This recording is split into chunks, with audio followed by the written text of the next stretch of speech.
ಯೆಹೋವನೇ, ವೃದ್ಧಾಪ್ಯದಲ್ಲಿ ನನ್ನನ್ನು ಧಿಕ್ಕರಿಸಬೇಡ, ನನ್ನ ಬಲವು ಕುಂದಿದಾಗ ಕೈಬಿಡಬೇಡ. ಗುರುವಾರ 19 ಜೂನ್ 2025 ಈ ದಿನದ ವಾಕ್ಯ ಧ್ಯಾನಕ್ಕಾಗಿ ನಾನು ಆರಿಸಿಕೊಂಡಿರುವಂಥ ವೇದ ಭಾಗವು ರೂತಳು 1ನೇ ಅಧ್ಯಾಯದ 11ನೇ ವಚನ. ಆಕೆಯು, ನನ್ನ ಮಕ್ಕಳೇ, ನೀವು ನನ್ನೊಡನೆ ಬರುವುದೇಕೆ?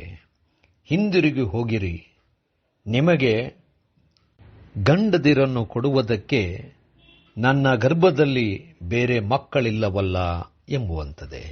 ಕರ್ತನಲ್ಲಿ ಪ್ರೀತಿಯುಳ್ಳ ದೇವಜನರೇ, ಶುಭೋದಯ.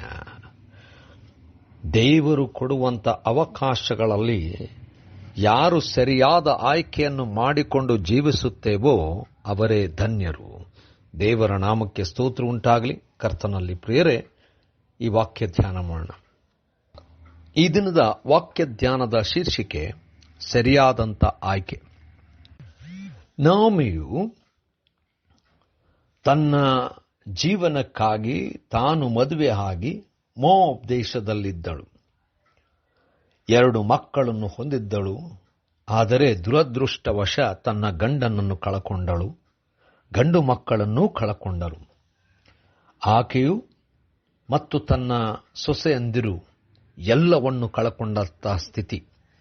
ಆಗ ನವಮಿಯು ತನ್ನ ಸೊಸೆಯಂದಿರಿಗೆ ಹೇಳಿದಂಥ ಮಾತು, ನೀವು ಹೋಗಿರಿ, ನಿಮ್ಮ ಜೀವನವನ್ನು ಕಟ್ಟಿಕೊಳ್ಳಿರಿ ಎಂಬುದಾಗಿ. ಆಕೆಯಾದರೂ ತನ್ನ ಊರಿಗೆ ತಿರುಗಿ ಬರುವಂಥ ಸಮಯ. ಇಬ್ಬರೂ ಸೊಸೆಯಂದಿರು ಬಹಳಷ್ಟು ಹತ್ತರು. ಆದರೂ ನವಮಿ ಅವರಿಗೆ ತಾವು ತಮ್ಮ ಊರಿಗೆ ಹೋಗಿ, ಅಂದರೆ ತನ್ನ ಜನರೊಂದಿಗೆ ತಾವುಗಳು ಪುನಃ ಜೀವನ ಕಟ್ಟಿಕೊಳ್ಳಲಿ ಎಂಬುದಾಗಿ ಆಶಿಸಿದಳು. ಆಗ ಓರ್ಫಳು ಬಹಳವಾಗಿ ಅತ್ತು ಮುದ್ದಿಟ್ಟು ಹೊರಟು ಹೋದಳು. ರೂತಳಾದರೂ, ನಾನು ನಿನ್ನೊಂದಿಗಿರುತ್ತೇನೆ, ನಿನ್ನ ಜನರೇ ನನ್ನ ಜನರು, ನಿನ್ನ ದೇವರು ನನ್ನ ದೇವರು ಎಂಬುದಾಗಿ ಹೇಳಿ ನವಮಿಯೊಂದಿಗೆ ಇರುವುದನ್ನು ಆಯ್ಕೆ ಮಾಡಿಕೊಂಡಳು.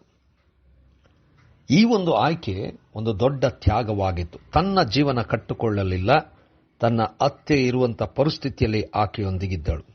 ಆದರೆ ನಾವು ನೋಡುವಂಥದ್ದೇನೆಂದರೆ, ಆಕೆ ದೇವರ ಕೃಪೆಯಿಂದಾಗಿ ಬೋವಾಜನನ್ನು ಮದುವೆ ಮಾಡಿಕೊಂಡು ದಾವೀದನು ತನ್ನ ಆ ವಂಶಾವಳಿಯಲ್ಲಿ ಹುಟ್ಟುವಂಥ ಆಶೀರ್ವಾದವನ್ನು ಹೊಂದಿಕೊಂಡಳು.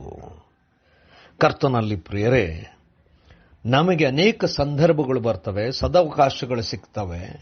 ಯಾವುದನ್ನು ನಾವು ಆಯ್ಕೆ ಮಾಡಿಕೊಳ್ಳಬೇಕೆಂಬುದಾಗಿ ಬಹಳ ಮುಖ್ಯವಾಗಿ ನಾವು ಆಯ್ಕೆ ಮಾಡಿಕೊಳ್ಳಬೇಕು. ರೂತಳ ಆಯ್ಕೆ ದೊಡ್ಡ ಆಶೀರ್ವಾದ ಆಕೆಗೆ ತಂದಿತು. ದಾವೀದನು ಮಾತ್ರವಲ್ಲ, ದಾವೀದನ ಮನೆತನದಲ್ಲಿ ಮೆಸ್ಸಿಯನು ಹುಟ್ಟಿದನು. ಇಂಥ ದೊಡ್ಡ ಆಶೀರ್ವಾದ. ಆಯ್ಕೆ ಮಾಡುವಾಗ ದೇವರನ್ನು ಆತುಕೊಂಡು ಮತ್ತೊಬ್ಬನಿಗೆ ಸಹಾಯವಾಗಿದ್ದು ಅಥವಾ ಆ ಸಂದರ್ಭದಲ್ಲಿ ಬೇಕಾದಂಥ ಆಧಾರವಾಗಿದ್ದುಕೊಂಡು ಮುಂದೆ ನಡೆದಾಗ ಆಶೀರ್ವಾದ ಖಂಡಿತ. ಕರ್ತನೇ, ದಯಾಮಯ ಸ್ವಾಮಿ, ಕೃಪೆಯಿಂದ ನಡೆಸಿದ್ದಿ. ಆಯ್ಕೆ ಮಾಡಲು ಬಲವನ್ನು, ನಿನ್ನ ಮನಸ್ಸನ್ನು ಅನುಗ್ರಹಿಸಿಕೊಡು. ಯೇಸುವಿಗಾಗಿ ಪ್ರಾರ್ಥನೆ ಬೇಡಿದೆವು ತಂದೆಯೇ, ಆಮೆನ್.